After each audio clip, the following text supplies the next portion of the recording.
আজকে আমরা বানাবো হায়দ্রাবাদি ফেমাস চিকেন গ্রিন মশলা কারি। তো তার জন্য আমরা কি করব, সবার প্রথমে গ্যাস ধরিয়ে দিচ্ছি। গ্যাস ধরিয়ে আমরা এটা কড়াই বসিয়ে দিচ্ছি। কড়াই বসিয়ে কড়াইটা 1 মিনিট অবধি আমরা অপেক্ষা করব।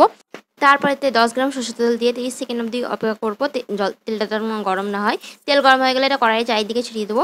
তারপর গ্যাস কমিয়ে আমরা এর ভিতরে 1 কেজি চিকেন দিয়ে দিচ্ছি।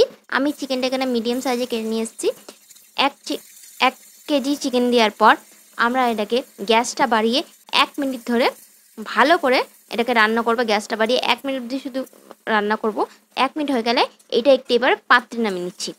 এটা পাত্রে নামিয়ে নেওয়ার পর আমরা এটা চিকেনটা সাইডে রেখে দেবো। সাইডে রেখে আবার আমরা গ্যাস ধরিয়ে দেবো। গ্যাস ধরিয়ে কড়াই বসিয়ে আমরা কড়াইটা 1 মিনিট অবধি গরম করব। তারপরে 4 গ্রাম সরষের তেল দেবো। সরষের তেলটা 30 সেকেন্ড অবধি গরম করব। গরম করে এতে 3টে মিডিয়াম সাইজের পেঁয়াজ কুচি দিচ্ছি। 3টে মিডিয়াম সাইজের পেঁয়াজ কুচি দিয়ে গ্যাসটা আমরা মিডিয়াম রেখে এটাকে আমরা 3 মিনিট অবধি রান্না করব, যতক্ষণ না এর কালারটা চেঞ্জ হবে। যখন এই কালারটা এরকম কালারটা চেঞ্জ হয়ে যাবে তখন এটা আমরা একটি পাত্রে নামিয়ে নেব। দেখুন এখনো অবধি কড়াই তেল আছে। তো আমরা এবার কি করব, একটা নারকেল নেব। ফ্রেশ নারকেল নিয়ে এই নারকেলটাকে আমরা ছোট ছোট করে টুকরো করে কেটে নেব। তারপর এই তেলের ভিতরে আমরা এখানে 10 গ্রাম নারকেল দিয়ে দিচ্ছি। এই নারকেলটা মিডিয়াম গ্যাসে আমরা এটাকে 2 মিনিট অবধি রান্না করবো, যতক্ষণ এর কালারটা হালকা চেঞ্জ হবে। তারপর আমরা মশলার দিকে আগাবো। তো আমি এখানে মশলার জন্য যেসব উপকরণ নিয়েছি সেই জন্য আমরা একটা বড় মশলা বাটি নেব। তার ভিতরে 10টা কাজু, 10 গ্রাম আদা, ছোট রসুন হচ্ছে 10টা, কাঁচা লঙ্কা 8টা, আর নারকেল আর ধনে পাতা। এর ভিতরে হাফ লেবু রস। তারপর এতে হাফ চামচ নুন দিয়ে দিচ্ছি, আর এতে 1 চামচ সর্ষের তেল দিয়ে দিচ্ছি। এই সমস্ত কিছু আমরা এটা আবার মশলা করে নেবো। চলো মশলা করে ফিরে আসি। দেখুন আমাদের মশলাটা হয়ে গেছে। তো এই মশলাটা কি সুন্দর গ্রিন কালার এসছে। তো এইটা এবার আমরা একটি পাত্রে নামিয়ে দিচ্ছি। আমরা এই সমস্ত মশলা একটি পাত্রে নামিয়ে নেবো। এতে ঢাকনার ভিতরেও মশলা থাকে, এখান থেকেও আপনারা মশলাটা একটি পাত্রে নামিয়ে নিয়ে তারপর একটা ছোট বাটিতে আমরা এর ভিতরে হাফ কাপ জল দেবো, যেতে আমরা মশলা করেছি। সেই জলটা একটি পাত্রে রেখে দেবো আলাদা করে। তারপর আবার যে আমরা পেঁয়াজটা ভেজে রেখেছি সেই পেঁয়াজটা আলাদা করে আমরা মশলা করে নেবো। দেখুন আমাদের মশলা হয়ে গেছে। তো এইটাও আবার একটি বাটিতে রেখে দিচ্ছি। এটা বাটিতে রাখার পর এবার আমরা চিকেনটা ম্যারিনেট করব। তো আমরা আগে থেকে তেলে চিকেনটাকে একবার রান্না করেছি। তো এতে পরিমাণ মতো নুন দিচ্ছি। আমি এখানে হাফ চামচ নুন দিয়ে দিলাম। হাফ চামচ নুন দেওয়ার পর আমি এতে দিয়ে দিচ্ছি হাফ চামচ গোটা জিরে। হাফ চামচ দেওয়ার পর এতে দিয়ে দিচ্ছি হাফ চামচ হলুদ। আমরা পরিমাণ মতন হলুদ দেবেন। আমরা যে মশলাটা আগে থেকে করে রেখেছি গ্রিন মশলাটা, পেঁয়াজটা বাদে সেই মশলাটা আমরা এখানে হাফ দিচ্ছি। হাফ মশলা দিয়ে নুন, হলুদ, জিরে আর এই মশলাটা সমস্ত উপকরণ এবার আমরা ভালো করে এটা 1 মিনিট ধরে মাংসের সাথে ভালো করে মিশিয়ে নেব।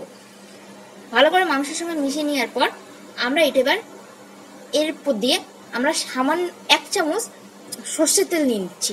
সর্ষের তেল নিয়ে এটা 1 চামচ সর্ষের তেল নিয়ে এটা উপর দিয়ে দিচ্ছি। এই সর্ষের তেলটা আপনারা না দিতেও পারে, কোনো অসুবিধা হবে না। তারপর এটা আমরা ঢাকা দিয়ে 10 মিনিটের জন্য রেখে দেবো, এটা যাতে ম্যারিনেট হয়। আমি এটা ঢাকা দিয়ে ফ্রিজে রেখে দিয়েছিলাম। তারপর আমরা আবার একটা বাটি নেবো, 2 চামচ টক দই নেবো। 2 চামচ টক দইয়ের মধ্যে আমরা হাফ কাপের কম জল নেব। জল নিয়ে এই দইটাকে আমরা জলের সাথে ভালো করে মিশিয়ে ফাটিয়ে নেবো, যেটাকে বলি আমরা। ভালো করে এটা 1 মিনিট ধরে ভালো করে মিশিয়ে নিচ্ছি। দেখুন আমাদের টক দই ফেটে গেছে। তো এইটা এবার সাইডে রেখে দিচ্ছি। তারপর আবার আমরা মাংস যেটা ম্যারিনেট হয়ে গেছে সের থেকে আমরা শুধুমাত্র মাংসটা একটি পাত্রে তুলে নিচ্ছি, আর নিচে জলটা আলাদা করে রেখে দিচ্ছি। তো এবার আমরা আবার গ্যাস ধরিয়ে দেবো। গ্যাসটা ধরিয়ে দিচ্ছি। গ্যাস ধরিয়ে আবার আমরা কড়াই পেতে দিচ্ছি। কড়াইয়ে আগে থেকে সামান্য তেল রয়েছে, সেই কড়াইটা আমরা 1 মিনিট অবধি গরম করব। গরম করার পর এতে 30 গ্রাম সর্ষের তেল দেবো। সর্ষের তেল দেওয়ার পর তেলটা যখন গরম হবে একটা কাঁচা লঙ্কা আর হচ্ছে একটা তেজপাতাটা ছোটো ছোটো করে কেটে দিচ্ছি। এটা এর ভিতরে 10 সেকেন্ড অবধি আমরা এটাকে রান্না করব। 10 সেকেন্ড রান্না করার পর আমরা এতে দিয়ে দিচ্ছি হাফ চামচেরও কম জিরে, যে গোটা জিরে যেটা হয়, আমরা এই গোটা জিরে এতে দিয়ে দিচ্ছি। গোটা জিরে দিয়ে আমরা এটাকে আর 10 সেকেন্ড রান্না করব। 10 সেকেন্ড রান্না করার পর গ্যাসটা আমরা একদম কমিয়ে দিচ্ছি। গ্যাসটা কমিয়ে আমরা হাফ যে মশলাটা আমরা আগে ইউজ করেছি আর হাফ মশলা যেটা আছে সেটা সম্পূর্ণ আমি কড়াইয়ে দিচ্ছি। কড়াইয়ে দেওয়ার পর আমরা এটাকে 1 মিনিট ধরে একদম লো গ্যাসে রান্না করব। দেখুন এখানে গ্যাসটা দেখলেন, গ্যাসটা একদম কমানো আছে। আমরা লো গ্যাসে এটাকে ভালো করে আস্তে আস্তে করে রান্না করব। লো গ্যাসে সবসময় মশলা রান্না করবেন, নাহলে মশলা পড়ে যেতে পারবে। 1 মিনিট রান্না করার পর এতে আমরা এবার পেঁয়াজ বাটা দিয়ে দেবো, যে পেঁয়াজ বাটাটা আমরা আগে থেকে করে রেখেছি। পেঁয়াজ বাটাটা দেওয়ার পরও আমরা আরও 30 সেকেন্ড ধরে এই পেঁয়াজ বাটা ভালো করে রান্না করব। 30 সেকেন্ড আমাদের এটাকে রান্না করতে হবে। আগের মশলা থেকে এই মশলা ভালো করে মিশিয়ে নেওয়ার পর 30 সেকেন্ড হয়ে যাবে। তারপর এতে আমরা এই যে মাংসটা জল থেকে আলাদা করে রেখেছি, সেই মাংসর সাথে এই মশলা ভালো করে মিশিয়ে নেব। গ্যাসটা বাড়িয়ে আমরা এটাকে 1 মিনিট ধরে রান্না করব। আমরা এটাকে 1 মিনিট ধরে রান্না করব। 1 মিনিট হয়ে গেলে আমরা এর ভিতরে হাফ চামচ হলুদ দিয়ে দিচ্ছি। আবার আমরা আগেই হলুদ দিয়েছি, আমরা আবার সামান্য পরিমাণ হলুদ দিচ্ছি। আপনারা স্বাদ অনুযায়ী হলুদ দেবেন। হলুদ দিয়ে এটাকে আমরা আরও 30 সেকেন্ড অবধি রান্না করব। 30 সেকেন্ড হয়ে গেলে এটা ঢাকা দিয়ে 1 মিনিট অবধি রান্না করব গ্যাস বাড়িয়ে, যতক্ষণ না এর একদম মশলার জলটা শুকিয়ে যায়। যখন মশলার জলটা শুকিয়ে যাবে একদম পুরোপুরি, তখন যে থালে যে মশলার জলটা ছিল সেই জলটা আমরা এবার কড়াইয়ে দিয়ে দিচ্ছি। সম্পূর্ণ জলটা, থালে যে মশলা জলটা ছিল এটা সম্পূর্ণ কড়াইয়ে দিয়ে দিলাম। এইটা দেওয়ার পর আমরা আগে থেকে মশলার বাটির জলটা যেটা তুলে রেখেছিলাম আগে থেকে, যেই 1 বাটি, সেই জলটা আমরা এর ভিতরে দিলাম। এরপর আমরা গ্যাসটা এখনো বাড়ানো থাকবে। আমরা এটাকে 30 সেকেন্ড ধরে ভালো করে এটাকে রান্না করব। 30 সেকেন্ড অবধি ভালো করে রান্না করার পর আবার এটাকে আমরা ঢাকা দিয়ে 1 মিনিট অবধি রান্না করব। ঢাকা দিয়ে আমরা 1 মিনিট অবধি রান্না করার পর আবার এটাকে ঢাকনাটা খুলবো।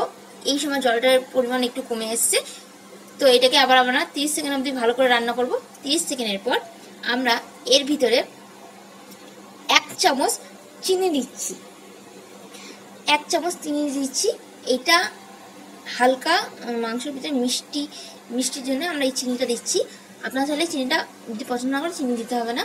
তারপর আমরা এতে আগে থেকে এই টক দইটা যে ফাটিয়ে রেখেছি সেই টক দইটা দিয়ে দিচ্ছি।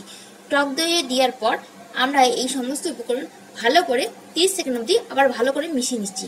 30 সেকেন্ড অবধি মিশিয়ে নেওয়ার পর আমরা এইটাকে আবার ঢাকা দিয়ে 1 মিনিট অবধি রান্না করব। ঢাকা দিয়ে 1 মিনিট রান্না করার পর দেখবেন এর চারিদিক থেকে তেল বেরোতে শুরু করবে। আমাদের মশলার চারিদিক দিয়ে যখন এই সময় যখন তেল বেরোতে শুরু করে যাবে, তখন এতে পরিমাণ মতন নুন দিয়ে দেবেন। আগেই আমরা হাফ চামচ নুন দিয়েছি। নুন দেওয়ার পর এতে মাংস সিদ্ধ হওয়ার জন্য 1 গ্লাস জল দিয়ে দেবেন। জল দিয়ে এটা ঢাকা দিয়ে 10 মিনিট অবধি রান্না করবেন মিডিয়াম গ্যাসে। মিডিয়াম গ্যাসে 10 মিনিট রান্না করার পর আমাদের মাংস অলমোস্ট রেডি। তো আমরা সবার লাস্টে এতে একটা মশলা দেবো। তো আমরা এখানে সামান্য পরিমাণ গরম মশলা নিয়ে দিচ্ছি। গরম মশলা দিয়ে গ্যাসটা আমরা বাড়িয়ে এটাকে 30 সেকেন্ড অবধি রান্না করব। এই গরম মশলাটা আমরা তরকারির সঙ্গে ভালো করে মিশিয়ে গ্যাসটা বন্ধ করে এইটা একটি পাত্রে নামিয়ে নিচ্ছি। আশা করছি আপনারা এই ভিডিওটা দেখে কিছু উপকার হয়েছে। এই ভিডিওটা আজকে অনেক বড় হয়ে গেছে। ভিডিওটা কেমন লাগলো প্লিজ একটা কমেন্ট করে জানাবেন। Thank you.